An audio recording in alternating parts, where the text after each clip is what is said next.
नमस्कार लाडक्या बहिणींनो, कसे आहात? मजेत ना? स्वागत आहे तुमचं आपल्या लाडक्या क्रिएटिव्ह मराठी या चॅनलवरती. तर पहा, लाडक्या बहिणींसाठी अत्यंत महत्त्वाची अपडेट समोर आलेले आहे. अपडेटमध्ये असं आहे की 9 लाख महिला अपात्र. या लाडकी बहीण योजनेतून 9 लाख महिला बाद झालेल्या आहेत. काढून वगळण्यात आलेल्या आहेत. नक्की काय आहे संपूर्ण अपडेट जाणून घेणार आहोत. तत्पूर्वी आपल्या लाडक्या बहिणी जर चॅनलवरती नवीन असाल तर नक्कीच चॅनल सबस्क्राईब करा, व्हिडिओला लाईक करा, शेअर करा. सबस्क्राईब करत असताना बाजूचे बेल आयकॉन देखील प्रेस करा, कारण आपल्या चॅनलवरती असं जेन्युइन कंटेंट आणि जॉबशी रिलेटेड खूप महत्त्वाच्या योजना असतील संपूर्ण व्हिडिओ आपल्या चॅनलवरती पाहायला मिळतात. तर चला पाहूयात नक्की अपडेट काय आहे. तर पहा, बापरे, लाडक्या बहिणी अपात्र, ते पण 9 लाख का आणि कसे? तर पहा, पुणे विभागाच्या मार्फत ज्या 5 लाख महिला पहिला अपात्र ठरल्या होत्या आणि आता जर पाहायला गेलं तर आता 4 लाख महिला अपात्र करण्यात आलेल्या आहेत. म्हणजे लाडकी बहीण योजनेतून वगळण्यात आलेल्या आहेत आत्ताच्या 4 लाख महिला. पहिले 5, आता 4, किती झाले? टोटल 9 लाख महिला या योजनेतून अपात्र होणार आहेत. आणि अपात्र करण्याचं कारण यांच्या ज्या अर्जामध्ये आहेत त्या काही त्रुटी आढळल्यात आहेत, काही अडचणी आढळलेल्या आहेत, काही नियमांचं उल्लंघन केलेलं आहे, म्हणून या महिला अपात्र ठरण्यात आलेल्या आहेत. तर अपात्र ठरण्यात आलेला आहे आणि याचा मागचा महत्त्वाचा उद्देश जर पाहायला गेला तर पहा, मी काही स्टेप लिहून ठेवलेले आहेत. यामध्ये राज्य सरकारने घेतलेल्या निर्णयांमुळे 945 कोटींची बचत होणार आहे सरकारला. आणि आपण जर पाहायला गेलं तर आधीच सरकारवरती कर्जाचा बोजा वाढत चाललेला आहे आणि या योजनेतून 9 लाख महिला अपात्र झाल्या आहेत. त्या बचतीतून कमी होऊ शकतो असं वाटतं. त्यामुळे 9 लाख महिला अपात्र झाल्या आहेत, त्याचा देखील नक्की फायदा ठरणार आहे सरकारला. सध्या राज्य सरकारवर कर्जाचा बोजा वाढत आहे, म्हणून काही योजना देखील बंद करून टाकण्यात आलेल्या आहेत. योजना बंद करण्याचा प्रयत्न देखील केला जात आहे, परंतु लाडकी बहीण योजना आहे ही चालूच राहणार आहेत, परंतु काही नियम निकष वाढत जाणार आहेत. जसजसे आपण पाहत आलो, आता फेब्रुवारी महिन्यामध्ये देखील काही महिला अपात्र ठरवण्यात आलेल्या आहेत. त्याचप्रमाणे आता देखील काही नियमांचे निकष पाहायला मिळत आहेत. तर पहा, यामध्ये लाडकी बहीण योजनेमध्ये नक्की 9 लाख महिला कशा प्रकारे अपात्र ठरल्या, कोण महिला अपात्र, कोण महिला पात्र, हे देखील आपण पाहणार आहोत. तत्पूर्वी तुम्हाला जर लाडक्या बहिणीचा हप्ता आला असेल तर कॉमेंट बॉक्समध्ये येस टाका.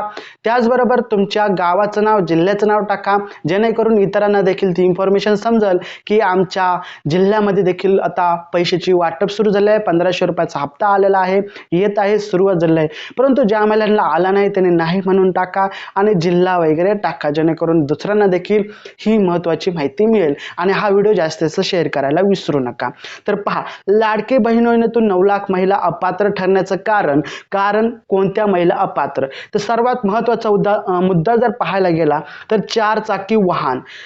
पहा, लाडकी बहीण योजनेतून जेव्हा जुलैमध्ये 2024 मध्ये ही योजना सुरू झाली, त्या योजनेमध्ये जेव्हा अर्ज भरताना एक फॉर्म आपल्याला दिला जात होता, प्रतिज्ञापत्र दिलं जात होतं. त्याच्यामध्ये लिहिलं होतं 4 चाकी गाडी नसणे किंवा असेल तर तो फॉर्म भरू शकत नाही, परंतु असेल तरी काही लाडक्या बहिणींनी फॉर्म भरला होता. त्या लाडक्या बहिणी या लाडकी बहीण योजनेतून वगळण्यात आलेल्या आहेत. किती महिला वगळण्यात आल्या आहेत? तर तब्बल 2.5 लाख महिला लाडकी बहीण योजनेतून वगळण्यात आलेल्या आहे. त्याच्या मागचं कारण आहे 4 चाकी वाहन तुमच्याकडे असणे, ती नावावर असणे. दुसरं महत्त्वाचं कारण, इतर शासकीय ज्या योजना आहेत त्या इतर शासकीय योजनांचा लाभ लाडकी बहीण योजना घेत होती आणि त्याच कारणामुळे इथं देखील 5 लाख महिला अपात्र ठरवण्यात आलेला आहे. हा एक महत्त्वाचा उद्देश, महत्त्वाचा कारण आहे. तिसरं, दिव्यांग योजनाचा देखील काही महिला लाभ घेत होत्या.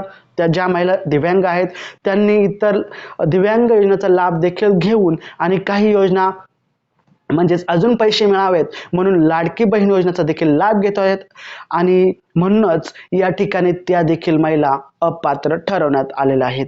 चौथं महत्त्वाचं कारण, ई-केवायसी नसणे. ई-केवायसी करणे अनिवार्य आहे. दरवर्षी आता आपल्याला ई-केवायसी करावं लागणार आहे. तुम्ही आहात की नाही याचा दाखला देऊन ई-केवायसी दरवर्षी करणे अनिवार्य आहे. 5वं महत्त्वाचं कारण, जेव्हा फॉर्म भरताना आपण पाहिलं होतं की उत्पन्नाची देखील अट घातली होती. 2.5 लाखापेक्षा जास्त उत्पन्न असेल तर तुम्ही या योजनेसाठी लाडकी बहीण योजनेसाठी अपात्र ठरणार आहात. परंतु काही लाडक्या बहिणींनी काही करून हा फॉर्म भरलाच आणि त्यांनी लाभ घ्यायचं सुरुवात केली, परंतु आता त्यांचे जे फॉर्म आहेत रिचेकिंग नंतर आढळून आले आणि त्या देखील या ठिकाणी अपात्र ठरण्यात आलेले आहेत. असे एकूण 9 लाख महिला अपात्र ठरण्यात आलेल्या आहेत. परंतु हे पैसे येणार तर कोणाला येणार? तर पहा, ज्या महिलांना आतापर्यंत 7 हप्ते रेग्युलर आलेले आहेत त्यांना इथून पुढे हप्ते रेग्युलर येणार आहेत. 8वा हप्ता देखील येणार आहेत. 8वा आणि 9वा हप्ता एकत्र येणार आहेत. त्यामुळे घाबरायचं कारण नाहीये. नक्कीच तुम्हाला हे पैसे भेटणार. आणि चॅनलवरती नवीन असाल तर नक्की सबस्क्राईब करा, व्हिडिओला लाईक करा, शेअर करा आणि आपल्या माता भगिनींना देखील हा व्हिडिओ शेअर करा, जेणेकरून त्यांना देखील इन्फॉर्मेशन महत्त्वाची अपडेट समजेल. आपल्या चॅनलवरती SS योजनेशी रिलेटेड व्हिडिओ येत असतात, तर नक्कीच चॅनलवरती लाईव्ह राहा, व्हिडिओ आलं तर अपडेट राहा, पहा. तर चला भेटूया आपण पुढच्या व्हिडिओमध्ये. तोपर्यंत जय हिंद, जय महाराष्ट्र, वंदे मातरम.